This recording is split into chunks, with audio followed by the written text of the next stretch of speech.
Hey guys, this is Buck. So this is a idea of how to figure out your kilowatt or watt hour usage that you need for your trolling motor. So basic concept here, you charge your batteries fully, you go fish however you normally fish, put the boat in current or however high use scenario that you would need there would be the ideal way to do that. And then when you come back, fully charge the batteries and how many kilowatt hours is going to give you a ballpark idea of how much electricity you're going to need. Now, if you can't manage to get your ideal full day of fishing, so if you're coming up short and you can go fish for 4 hours like you want to, but you need 8, times it by 2, and that's going to be an idea.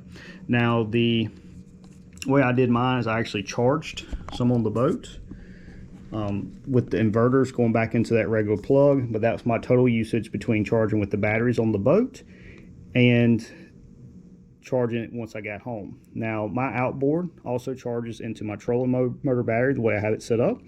So if your outboard doesn't connect back into your trolling motor or charge, you have nothing to factor there. You're just going to take that part of the equation out. So I'm going to be conservative, say I got 2 hours of charging. It's 35 amps. The outboard uses approximately 7 for the fuel injection, electronics for that motor. So that would be 28 amp hours times roughly 13 for charging would be about 364 put back in that battery. 364 plus 1630, it's about 2,000 watt hours used for the day. Now, this was a 9 to 5 fishing for me. Did a variety. One of the ways I use it that uses higher amps is if I use the Garmin for trolling, which I like doing because I can play with the chart plotter, pick exactly what contour points and stuff I'm trying to hit doing that. So in that case, if I did more trolling, I'd use a little bit more than this, but this is a good roundabout. And I did manage to get full day of fishing, charging the batteries with those 18 and 40, the 140 volt battery. So this worked out nicely for me. Now, if I was going to fish more late into the evening, do some catfishing, night fishing, whatever, I of course would need more. This is a roundabout. You want to be conservative. You want to have extra juice, not run out short. Also, as batteries get older, they're going to lose a little bit of that capacity as well. So always overshoot where you can. Now that's where you're going to compare your usage for what's best battery out there. So 36 volt times 40 amp hours, that's 1440. I'm going to come up short. If this works perfectly for you and it's the smaller, cheaper, lighter weight battery, that's exactly what you want to do. 36 times 50 is 18. We'll come up short there.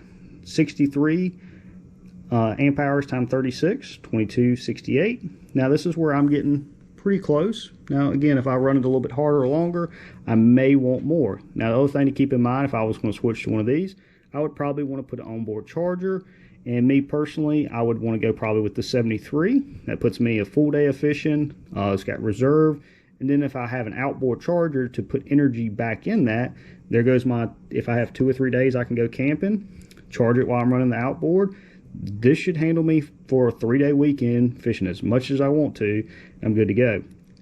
Now, 100 amp hours, that would be like if you did a 12 volt times 3 100 amp hour batteries. That'd be 3,600 or 4,500 watts of energy. That's a lot of use, a lot of energy right there. Some people may need it. Now, with me, I don't have the room. In the second part of this video, you'll see the breakdown of my batteries, the charger, controller, stuff like that. I don't have enough room for 3 trolling motor batteries plus 2 start batteries. I do have enough room to take one of those deep cells out and put something like this potentially in that spot. And my scenario, my use, that's where I would land out here. Again, you're going to use whatever your usage is. And again, if you're not camping for 2 days and you just need that 1 day of use, that's what you factor. Hey, what's the highest use I'm going to have on it? And will I be able to charge? That's going to get you the answer for what you actually need to get for your battery. Hey guys, this is Buck. Got the charging video test done today. So went out on the lake, did a full day of fishing. The difference, and I'm gonna show you both of the inverters here. One is this Ryobi. This is can do 18 volt or it can go up to 800 when you hook up to a battery. So I didn't bring, this is another thought process I've had. is this has got battery connections here, and you have 800. So if you have a decent amount of outboard runtime, you hook it up to one of your main batteries, like you'd run, and I'll show you my setup here in just a second. I'd run battery 1, charge these 2 batteries with my outboard if I had enough outboard. Today was very limited outboard time. It was mainly trolling, fishing, scanning. The other charger is the 40 volt. Now I just brought one 5 amp hour, and I brought just about my whole arsenal of my Roby stuff. So the way mine works is I have a dual switch here, so I can do one battery, which is just my starting battery. These 2 are deep cell. That's where my 24 volt system comes from my Garmin. The plug goes to that, and it's a 10 amp hour or 5 amp hour per battery. Either one of these chargers, whether it's this one or this one, charges both of these batteries. So how I did the test today, I left it in the second position. So my starting was using my deep cell. My radio, Bluetooth, played that all day. It's a Class D 600 watt, moderate volume. It wasn't a high volume listen, but the radio was on all day. The Garmin Fish Finder, it's a 9-inch, was pulling on this battery as well. That's the main part of the juice, except for the trolling motor being used on this battery. With it being in the second position also, when my outboard is running, it is charging this battery. The second battery for the trolling motor, the other deep cell, is not part of charging. So the one thing I can't give a 100% usage for is how much, the little bit I ran the outboard did charge this battery, how much juice it put in there. It's kind of hard to say on that. I do have numbers for what I actually used today. So what I did is I plugged in to this, whether it was this one or that one. I'll post some pictures. I took pictures of the 40 amp, the first 1 or 2 6 amp hours, and a couple of the 40s, and then after that I just stopped taking pictures. But this is the hour usage. So I use 0.75 kilowatts, and I'm gonna give you a breakdown of the batteries I use here in just a second. I'm also going to plug into this and do either a picture or a little second quick video to see how much more juice I'm going to put back into these 2 batteries, all said and done today. So just say I have 59 usable amp hours of energy. 1400 would be kind of my watt hours that I actually had to use on the boat. Again, I've been able to easily kill this in a good day of fishing, really using trolling motor. Today was 9 o'clock, was in the, before 9 was already in the water fishing, fished up to 5-ish. Majority of time running the trolling motor, we're actually trolling, anchoring lock, scouting, but yeah, outboard barely got used today other than running off the main channel. So again, I added 0.75 through the charger. So that did make the difference. That today I had a full day of fishing. I did not have to give up on using the trolling motor today for a full day of fishing. So we got 2 6 amps. These are 40 amps, and some of these are older batteries, so they all work every time I've used them. If I have one that's up to age and maybe not putting out exactly like it's supposed to.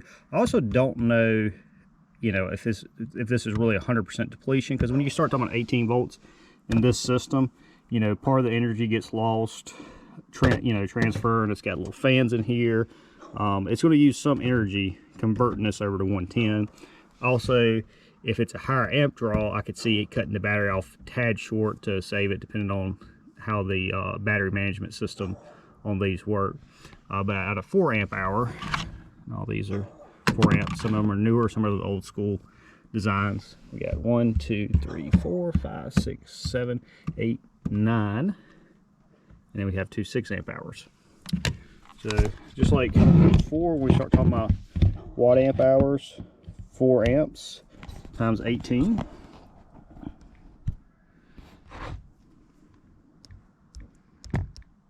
that's 72. That's what we got there. 1 2 3 4 5 6 7 8 9 times 9, that's 648. I'm going to cheat and use 2 calculators here. So we got 648 Same math for the 6 amp hour. So got 108, 6 times 18 should be 108. There we go, 108.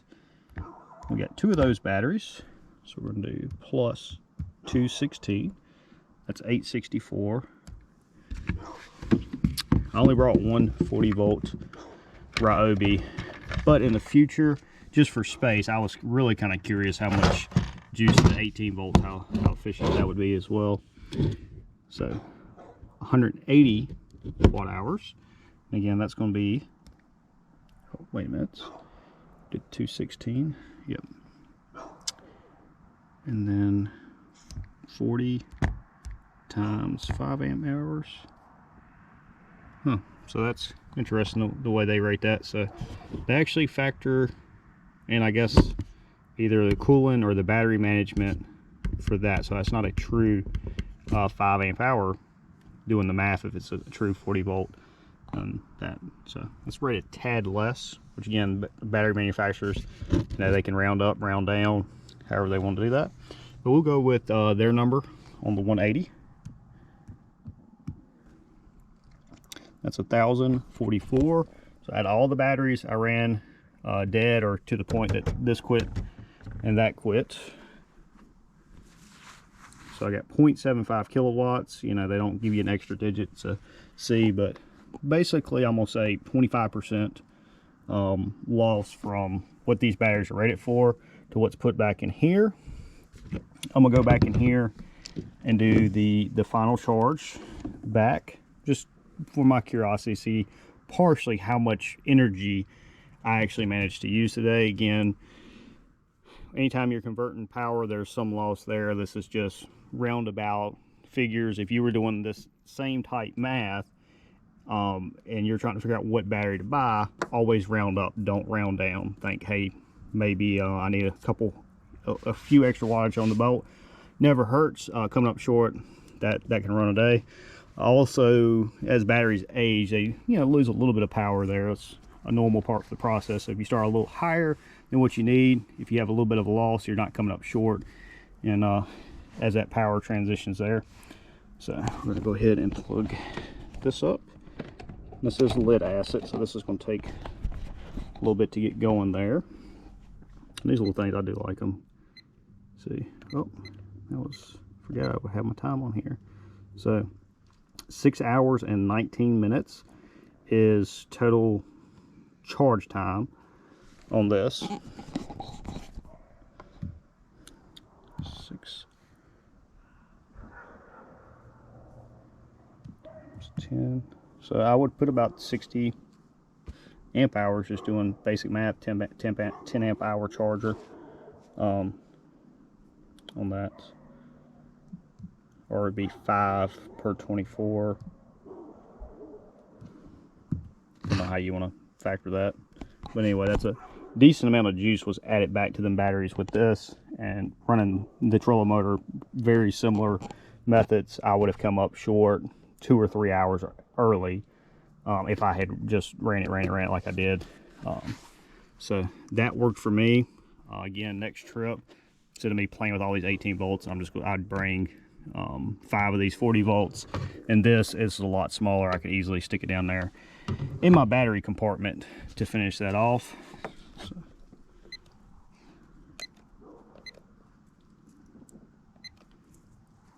So I'm gonna let that finish running. The other thing I'm gonna do, and I gotta wait for this to finish, I don't have 2 of these, is when I'm done charging this and seeing my total energy put back, I'm gonna take this and plug it back into a total amp hour going back into the battery. And just out of curiosity there, kind of gives me an idea how much juice actually get fully used out of the batteries. Because again, if they get down to 10% on each one of these, and it's getting to that where this senses it's done and it shuts off a little bit early, that can make a difference too. But I'll probably run that just for some curiosity numbers here. Also, speaking of outboard chargers, the couple other ideas. One, again, you don't have to go battery and this. You can go to Harbor Freight. You do have to make sure you have enough watts for whatever charger you're running. But if you do run your outboard and you get a basic power inverter and you can hook up here, do it while the outboard is running. Don't run your starting battery down trying to charge your trolling motor batteries. But if you have a good enough watt inverter, you could plug up, run your outboard, and charge those batteries on the water. Solar, I'm gonna say, is kind of an option. Solar, you're gonna kind of struggle to have enough panels to charge the batteries actively while you're on the water. But if it's a scenario where you park your boat somewhere and you don't have a 110 plug-in, and you can plug up solar panels, and week goes by and you don't fish and it charges the battery. But again, do your math to see where your charging cycle is there. Also, another benefit that I'm gonna say to lithium that's pretty appealing is your charge times. So this is 10 amp total, 5 amp per battery for that system. Maybe you're in an area where you fish that you can pull into a dock and you have access to a plug. Well, these do take a little while to charge. Lithium can be a lot faster in the charge cycle.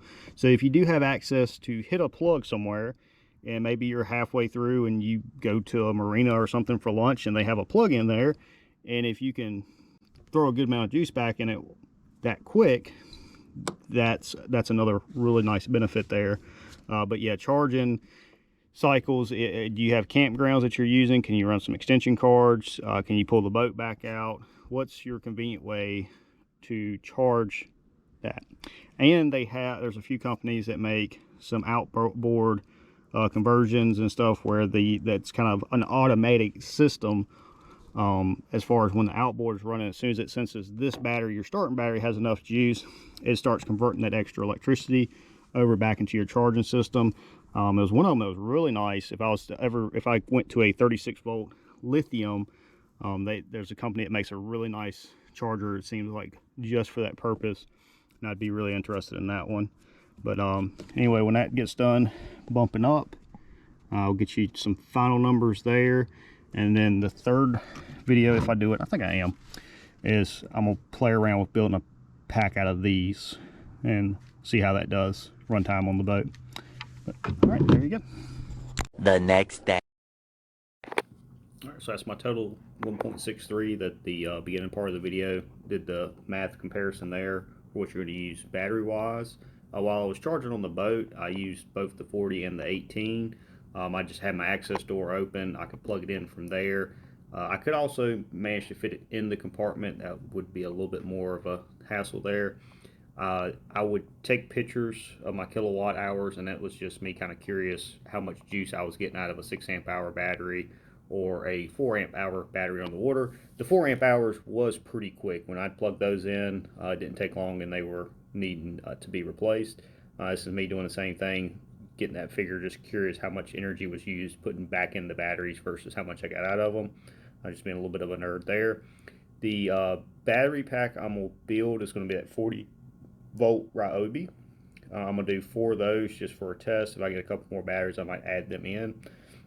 They weigh less than 10 pounds per 2 of them. So 4 pack would be 6 amp hours times 4 would be 24 amp hours at 40 volts. And it'd be around a 20 pound pack. I'm probably going to plug that in, and that's kind of the adapter here. I got the other little pieces I need to finish doing this.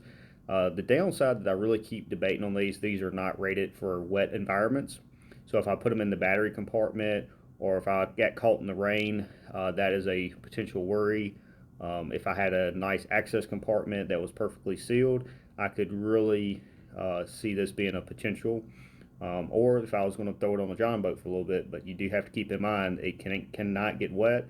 And my access compartment, if somebody gets in and out of the ladder, they're bringing water and potentially getting those batteries a little wet. But that'll be for the next video. Have a good one. Ask any questions you got, but hopefully next time I'm playing with those Ryobi batteries out on the water. Have a good one, guys.